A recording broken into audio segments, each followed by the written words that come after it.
Dans la forêt dense des Ardennes, au milieu des hauts sapins, elle trace sa route. Ça faisait longtemps qu'aucun écureuil du coin n'avait vu passer une humaine. Ah, ils en parlaient entre eux comme on parle de l'abominable homme de neige. Alors, sur son passage, le silence se faisait lourd et les yeux ronds, comme si un fantôme traversait le monde. Lisa aurait été bien incapable de dire vers quoi elle marchait, mais elle savait pourquoi. À cause de cette petite chose que l'on appelle espoir.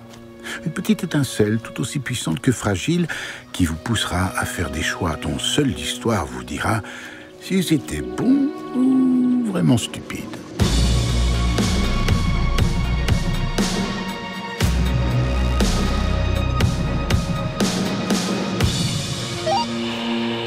Coucou maman. Ça me fait bizarre de te parler sachant que t'es peut-être vivante. Peut-être que tu m'entends en fait. Je me demande si tu seras comme dans ma tête, avec plus de cheveux blancs sûrement. Est-ce que tu me reconnaîtras? Moi, je te reconnaîtrai. Ça fait plusieurs heures que Lisa et Sam marchent à travers les bois, tentant de se faire discrets et silencieux pour ne pas attirer les bottes, et s'arrêtant toutes les heures pour allumer la radio dans l'espoir d'entendre la voix de sa mère.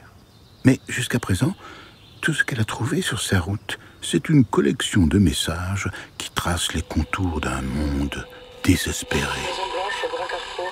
Elle s'appelait Marie et elle souffre de diabète. Si quelqu'un l'a vue, si quelqu'un sait... Si elle a été déportée, je suis actuée. Le bloc de l'URSS a pris le contrôle de la frontière belgo-germanique à hauteur d'Aix-la-Chapelle. Les femmes et les enfants de moins de 16 ans sont invités à s'éloigner de la ligne de front via Liège pour rejoindre... Pitié, je vous en prie. Non. Et de l'enfer tombe du ciel, car nous avons péché pour trouver le pardon de Dieu. Elle s'appelle Marie Et elle souffre de diabète. Si quelqu'un l'a vue... Attends. On l'a déjà entendu celui-là, non? C'est pas possible, j'ai pas... On est déjà passé par ici? On a tourné en rond, je marchais tout droit, non? Il n'y a pas qu'au tir à l'arc que Lisa avait des lacunes. Et son empressement à quitter le nid l'avait peut-être amené à sous-estimer certains défis. Ah! Je suis une bonne à rien, je sais même pas marcher en ligne droite. Et la nuit va tomber. Bon, réfléchis, Lisa. Est-ce que quelqu'un m'entend? Sam, tais-toi. Putain de lapin. Sam, reviens ici tout de suite. Et merde. Sam, t'es où? Reviens. Sam.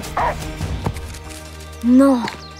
Sous les pieds de Lisa coule une rivière immobile et noire.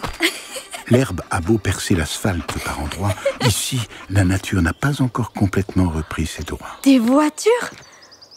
Waouh! Une virée en voiture, ça te dit? Ah, mais y a pas besoin de savoir conduire ces trucs-là. Ça roule tout seul, tu vas voir. Allez, ouvre-toi! Et ben voilà. Comment ça marche, ce truc? Oh, merde! Sam, ça va? Putain, je suis désolée, j'ai pas cru que ça ferait ça. Pour un baptême de conduite, on a connu mieux. Et ce n'est pas le panneau bleu et blanc menaçant maintenant de s'écraser au sol qui me contredira, même s'il tente toujours de remplir sa mission. Indiquer la route de... Oufalise... C'est le village de maman? Viens, Sam! On va suivre la route! Le froissement de tôle est un son caractéristique qui n'échappe jamais à la vigilance des bottes. Mais combien de temps arrivera-t-elle à survivre hors de son île?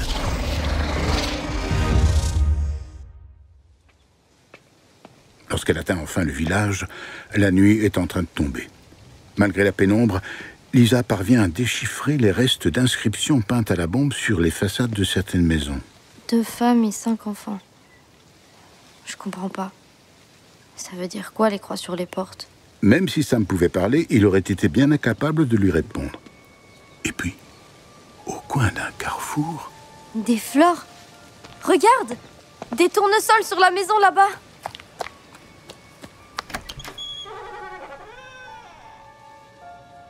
C'est peut-être la première fois que Lisa pousse cette porte. Pourtant, elle a l'impression de rentrer à la maison. Son regard dévore chaque centimètre carré de la pièce jusqu'à découvrir un cadre cassé au sol. Je m'étais jamais dit que papa avait eu des cheveux un jour. Ils ont l'air si jeunes et amoureux.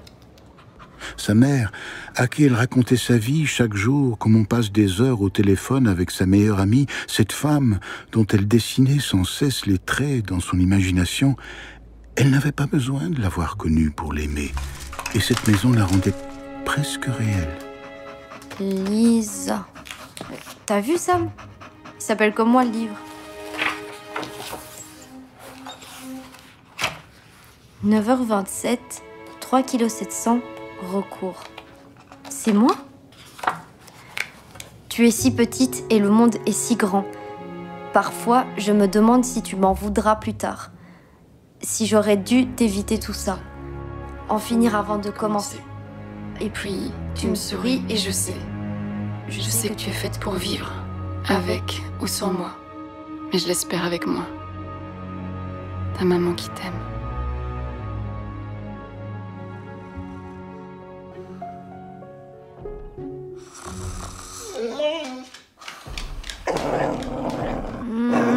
Sam, arrête, je dors. Qu'est-ce que c'est? Un bot? Merde! Tais-toi! Tu vas nous faire repérer. Viens, on va sortir par la fenêtre de la chambre.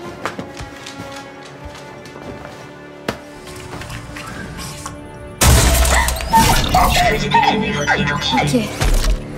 Panique pas, Lisa. Sam, non! Mais arrête de bouger, je peux pas tirer si tu bouges comme ça! Touche pas à mon chien, connard! Il fut un temps où les matchs de catch humain contre bots faisaient trembler l'audimat. En toute sincérité, Lisa est en train de se découvrir une vocation. La manière dont elle s'accroche malgré les ruades de la machine n'est pas sans rappeler les prouesses de celui qu'on appelait alors l'atomiseur de circuits intégrés. Un de moins. Regarde, Sam, on a gagné des batteries.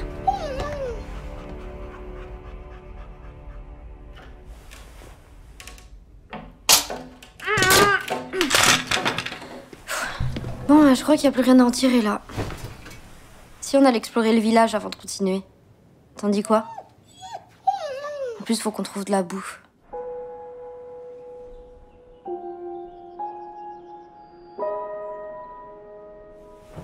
À la lumière du jour, la destruction était omniprésente, presque oppressante. Ici vibrait la vie. Son souvenir était partout. Mais elle n'était nulle part. Regarde, Sam! Je crois que c'est une église. C'est plus grand que j'imaginais. On va voir? Non mais attends, tu rigoles là. Hier soir, tu attaques un bot sans réfléchir, et ce matin, tu as peur de rentrer dans une église? Allez, viens, dépêche-toi.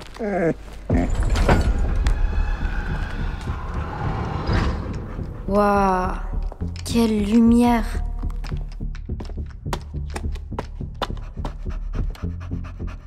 Et regarde-moi cette vue! Sam, qu'est-ce que tu fous? Arrête! Sam, tu sais pas ce que c'est! Lâche! Oh! Par ici, vite! Sigillent ceux qui n'ont pas voulu fuir ou qui étaient trop faibles pour le faire. Voilà ce qu'on aurait pu graver sur la porte de cette église pour prévenir les survivants qu'elle était devenue un tombeau. Ils arrivent! Bloquez la porte! Retirez cette planche là-bas. 470. Rassemblez les enfants à l'arrière! Un souvenir.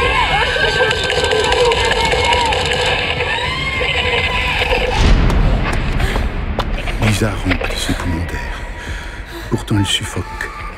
Penché au-dessus du vide, les pleurs, les voix résonnent dans sa tête jusqu'au vertige. Le vide qui la sépare du sol l'appelle. Ça paraît si simple. Se laisser tomber, ne plus rien ressentir, ni la solitude, ni la peur, ni la colère. Lisa va tomber. Papa ?